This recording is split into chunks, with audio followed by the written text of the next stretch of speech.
வணக்கம் நகரத்தார் பெருமக்களே, இது நம்ம நகரத்தார் டிவி. சென்னையில் அடுக்குமாடி வீடுகள் வாங்க வேண்டுமா? பிரதான பகுதிகளான அண்ணா நகர், வடபழனி, அம்பத்தூர் ஓரகடம், ராம் நகர் மற்றும் பசும்பொன் நகர் பகுதிகளில் மிக நேர்த்தியாக வாஸ்து முறைப்படி தரமான மூலப்பொருட்களை வைத்து கட்டிக்கொண்டிருக்கும் கைராசியான ஸ்தாபனம். அணுகவும் கீழச்சிவல்பட்டி வள்ளியப்பன் அவர்களின் Murugan builders, civil contractor and flat promoters. வாழ்த்து மலர்களை வாரி வழங்கிவிட்டு சென்றிருக்கின்ற தமிழ் மாமுனிவர் அடிகளார் அவர்களே, எல்லா நல்ல பணிகளுக்கும் அள்ளி கொடுக்கும் நல்லி அவர்களே, அன்பிற்கினிய தமிழ்வாணன் அவர்களே, திருமதி மெய்யப்பன் அவர்களே, மணமக்களாக அமர்ந்திருக்கின்ற மீனாட்சி சோமசுந்தரம் அவர்களே, மகாலட்சுமி அவர்களே, இங்கே கல்யாண வீட்டில் கலகலப்போடு அமர்ந்திருக்கின்ற பெரியவர்களே, தாய்மார்களே, உங்கள் அனைவருக்கும் என்னுடைய வணக்கங்களை தெரிவித்துக் கொள்கின்றேன். நல்ல குடும்பம் பல்கலைக்கழகம் என்று சொன்ன புகழ்மிக்க தொடருக்கு ஆழமும் அர்த்தமும் தருகிற குடும்பம் மெய்யப்பனார் அவர்களுடைய குடும்பம். 60 மணிவிழா கொண்டாடுவது வழக்கம். நம்முடைய மீனாட்சி சோமசுந்தரம் 63 மணிவிழா கொண்டாடுகிறார். நாம் அனைவரும் சந்திக்க வேண்டும் என்பதற்காக இந்த இனிய மணவிழாவிலே எக்கலிங்கம் போனாலும் ஏகலிங்க மாமதுரை சொக்கலிங்கம் முன்னே துணை என்று நீதிக்கு துணையாக இருக்கிற நீதி அரசர் அவர்கள் நீதியின் சார்பாக வாழ்த்தியிருக்கிறார். அனுபவ கனியாக விளங்கக்கூடியவர்கள் நல்லி அவர்கள். அதனால் தொழில் அனுபவம் வாழ்த்தியிருக்கிறது. ஆன்மீகத்தினுடைய சார்பிலே அடிகளார் அவர்கள் வாழ்த்தியிருக்கிறார்கள். பதிப்புலகத்தின் சார்பில் வாழ்த்துவதற்காக லேனா தமிழ்வாணன் அவர்கள் வருகை தந்திருக்கிறார்கள். இப்படி பல முறை அறிஞர் பெருமக்களும் நாவலர்களும் இன்று இந்த திருமண விழாவிலே வாழ்த்துக்களை தெரிவித்திருக்க, நான் இங்கே வாழ்த்துறை வழங்குவதற்காக நிற்பதனுடைய காரணம், மெய்யப்பன் அவர்களோடு 70 ஆண்டுகளுக்கு முன்னால், சரியாக 70 ஆண்டுகளுக்கு முன்னால் அண்ணாமலை பல்கலைக்கழகத்தில் ஒரு சாலை மாணாக்கனாக நான் பயின்றேன். அன்றிலிருந்து இன்று வரை இந்த குடும்பத்தில் நடைபெறுகின்ற அனைத்து நல்ல நிகழ்ச்சிகளிலும் நான் கலந்து கொண்டு வந்திருக்கிறேன். ஆத்தங்குடியில் அம்மையார் மீனாட்சியை கைப்பிடித்த மெய்யப்பனுடைய திருமணத்தில் கலந்து கொண்டேன். அதற்கு பிறகு இந்த குடும்பத்தில் எத்தனை திருமணங்கள் நடந்திருக்கிறதோ அத்தனை திருமணங்களிலும் நான் கலந்து கொண்டிருக்கிறேன். இதோ இப்போது சோமுனுடைய மணிவிழா திருமணத்திலும் கலந்து கொள்ளக்கூடிய வாய்ப்பை பெற்றிருக்கின்றேன். மெய்யப்பன் அவர்களோடு நான் மாணவ பருவத்தில் பழகிய காலத்தில் இருந்து அவரை பற்றி ஒன்றை குறிப்பிட்டு சொல்ல வேண்டும். அது என்னவென்றால், உழைப்பினால் இந்த உயர்வை அடைந்தவர் மெய்யப்பன். அந்த உழைப்பின் ஆரம்ப கட்டங்களிலே சிஸ்டமேட்டிக் எதனை செய்தாலும் ஒரு ஒழுங்கு மெய்யப்பன் அவர்களிடத்திலே அமைந்திருக்கு. ஓய்வெடுப்பதிலே கூட ஒரு ஒழுங்கு மெய்யப்பனுக்கு உண்டு. படிக்கிற காலத்தில் மதியம் ஹாஸ்டல்ல சாப்பிட்ட பிறகு கொஞ்ச நேரம் அவருக்கு தூங்க வேண்டும். எப்பொழுதும் அவருக்கு இருந்த பழக்கம் அது. அவர் என்ன செய்வார், அவருடைய அறைக்கு போக மாட்டார், என்னுடைய அறையில் வந்து உறங்குவார். நான் வகுப்புக்கு போவேன், அவர் அறையில் தூங்கிக் கொண்டிருப்பார். எவ்வளவு நேரம் என்றால், வரலாற்றிலே நெப்போலியனை பற்றி குறிப்பிட்டு சொல்லுவார்கள்.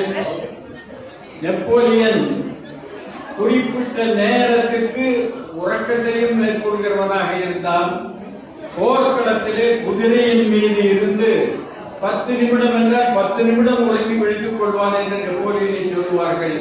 அது மாதிரி குறிப்பிட்ட நேரத்தில் உறங்கி 10 நிமிடம் என்றால் 10 நிமிடத்துக்கு பிறகு எடுத்து வருவார். உறக்கத்தில் கூட ஒரு சிஸ்டமேட்டிக்கான ஒரு மனிதர் மெய்யப்பன். அவருடைய உழைப்பினுடைய விளைவாக மணிவாசகர் பதிப்பகம் தோன்றியது. ஏன் மணிவாசகர் பதிப்பகம் என்று அவர் பெயர் வைத்தார்? ஏன் மணிவாசகர் பதிப்பகம் என்று அவர் பெயர் வைத்தார்? அவருடைய ஆசிரியர் மு. அண்ணாமலை தொல்காப்பியர் நூலகம் என்ற ஒரு பதிப்பகத்தை சிதம்பரத்தில் நடத்தி கொண்டிருந்தார். அவரிடத்திலிருந்து உத்வேகம் பெற்ற மெய்யப்பன் நாமும் ஒரு பதிப்பகத்தை நிறுவ வேண்டும் என்று முடிவு செய்து மணிவாசகர் பதிப்பகத்தை தொடங்கினார். தொடங்கிய பதிப்பகத்துக்கு மணிவாசகர் பதிப்பகம் என்று ஏன் பெயரிட்டார்? அவருடைய அப்பா குங்கிலியம் சண்முகனார். தேரோடும் சிதம்பரத்தின் வீதியெல்லாம் அந்த தெருப்பூரின்படிய வலம் வந்த குங்கிலியம் சண்முகனார். அவர் வள்ளலாரிடத்தில் மிகுந்த ஈடுபாடுடையவர். தன்னுடைய கடைசி நாட்களில் வடலூருக்கு அருகிலேயே வாழ்ந்தவர். வள்ளலாருக்கு மிகவும் பிடித்தவர் யார் என்றால் மாணிக்க வாசகர். தான் கலந்த மாணிக்க வாசக நின் வாசகத்தை நான் கலந்து பாடுங்கால் நற்கருப்பம் யாற்றிலே தேன் கலந்து பால் கலந்து செடுங்கனிக்கு சுவை கலந்து முன் கலந்து உயிர் கலந்து உவட்டாமல் இனிப்பதுவே என்று வள்ளல் பெருமான் பாடியிருக்கிறார். எனவே வள்ளல் பெருமானுக்கு உகந்தவர் மாணிக்க வாசகர், அந்த வள்ளலாருக்கு உகந்தவர் குங்கிலியம் சண்முகனார். அதனால் மணிவாசகர் பதிப்பகம் என்று தன்னுடைய பதிப்பகத்துக்கு பெயரிட்டார் மெய்யப்பனார். மணிவாசகர் பதிப்பகம் முதலாக வெளியிட்ட புத்தகம் கூட இந்த குடும்பத்தினுடைய ஒரு முத்திரை அடையாளம் என்று சொல்ல வேண்டும். முதல் மணிவாசகர் பதிப்பகம் வெளியிட்ட புத்தகம் சுந்தரேச பாண்டியார் என்பவர் எழுதிய அன்பு நெறியினர் வாழ்க்கை என்பதுதான் முதல் புத்தகம். அதுதான் இந்த அன்பு நெறியினருடைய வாழ்க்கையாக இன்று வரை தொடர்கிறது. அந்த முதல் புத்தகத்தினுடைய அந்த வீச்சு இன்று வரை இந்த குடும்பத்தில் தொடர்வதை பார்க்கிறோம். அன்பு நெறியினர் வாழ்க்கை. 3வது புத்தகம் என்னுடைய புத்தகம், மணிவாசகர் புத்தகத்தினுடைய 3வது புத்தகம்.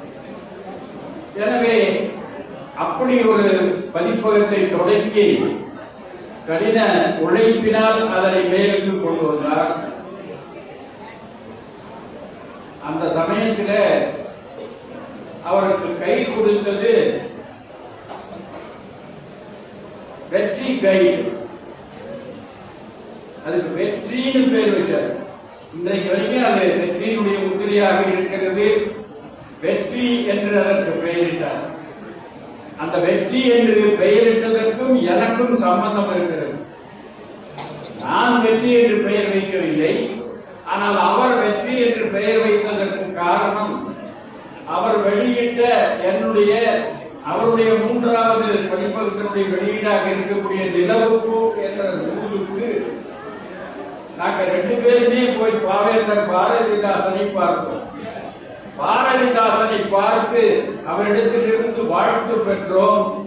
யாருக்கும் கிடைக்காத ஒரு வாழ்க்கை பாரதிதாசன் அந்த புத்தகத்துக்கு கொடுத்தார். எனக்கு கொடுத்தார் என்று சொல்வதை விட அந்த புத்தகத்திற்கு கொடுத்தார். அந்த புத்தகத்திலே ஒரு வாழ்க்கை சொன்னார் பாரதிதாசன். வெற்றி இலக்கியத்தை அன்றளித்த பாரதி போல் என்று ஒரு வாக்கியம். ஐயப்பன் என்னிடத்தில் சொன்னார், நான் இந்த வெற்றி என்ற பெயரை அந்த பாடலில் இருந்துதான் எடுத்துக்கொண்டேன் என்று ஐயப்பன் என்னிடத்தில் சொன்னார். அந்த வெற்றி இலக்கியமாக இன்றைக்கு வரைக்கும் மணிவாசகர் பதிப்பகம் விளங்குகிறது. அரிய யாரும் வெளியிடாத கிடைத்த பெரிய நூல்களை எல்லாம் வெளியிட்டு பெருமை பெற்றிருக்கிறது மணிவாசகர் பதிப்பகம். அப்படி வெற்றி ஈட்டிய அந்த பதிப்பகத்தை சோமுவின் கையிலே ஒப்படைத்து சென்றார் ஐயப்பன் அவர்கள். சோமு அதை பன்மடங்காக பெருக்கி தந்தையர் ஒவ்வொரு மக்கள் என்று சொல்வதற்கேற்ப தந்தையை தாயை போல பிள்ளை என்பார்கள், ஆனால் தந்தையை போல மக்கள் இருப்பார்கள் என்ற பழைய இலக்கியத்தினுடைய அந்த வரிக்கு உதாரணமாக மணிவாசகர் பதிப்பகத்தை பல்வேறு அரிய களஞ்சியங்களாக, நகரத்தார் களஞ்சியமாக, தொங்கு களஞ்சியமாக, இன்னும் பல்வேறு அரிய நூல்களாக வெளியிட்டு மணிவாசகர் பதிப்பகத்தையும் வளர்த்து தமிழ் மக்களினுடைய அறிவையும் வளர்த்திருக்கிறார் நம்முடைய அன்புக்குரிய மீனாட்சி சோமசுந்தரம். தொடக்கத்திலே சிதம்பரம் நடராஜர் கோயிலே காலை 5 மணிக்கு வழிபாட்டுக்கு போய் விடுவார் ஐயப்பன். அந்த நடராஜருடைய அருளும் அதே மாதிரியாக அந்த பதிப்பகத்தை வளர்த்து கொண்டு வருகின்ற காலத்திலே தமிழ் அறிஞர்களுடைய துணையுமாக அது வளர்ந்தது. இன்னொரு காரணம் என்ன என்று கேட்டால், மதுரை மீனாட்சி ஒரு காரணம். ஐயப்பனுடைய தாயார் பெயர் மீனாட்சி, துணைவியார் பெயர் மீனாட்சி, மகன் பெயர் மீனாட்சி, மகள் பெயர் மீனா, டாக்டர் மீனாட்சி என்று மீனாட்சி பரம்பரையாக இந்த குடும்பம் திகழ்ந்து கொண்டிருப்பதை நாம் பார்க்கிறோம். சோமுவுக்கு இயல்பாகவே வெற்றிகளை ஈட்டுகிற அந்த சிறப்பு உண்டு என்றாலும் இந்த அரிய மணவிழாவிலே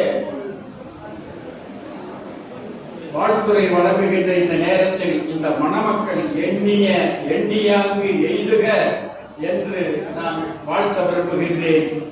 அப்படி வாழ்த்த விரும்புவதற்கு மிக முக்கியமான காரணங்களிலே ஒன்று, இந்த பதிப்பகத்திற்கு எல்லாமாக இருந்து துணை புரியக்கூடிய குருமூர்த்தி.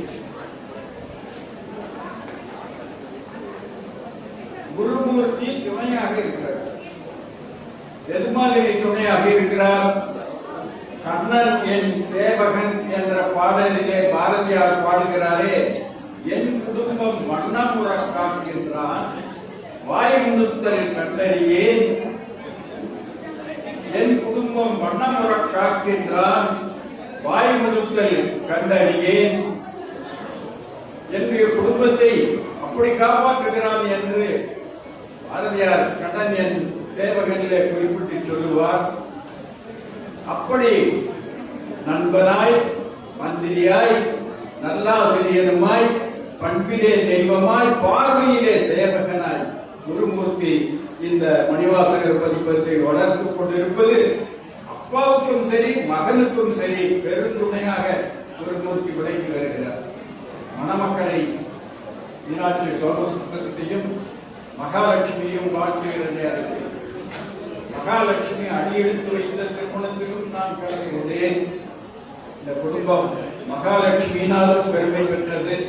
அத்தகைய சிறப்பு வாய்ந்த குடும்பத்திற்கு தந்தை காலத்திலும் மகன் காலத்திலும் உறுதுணையாக குருமூர்த்தி விளங்குகிறார்.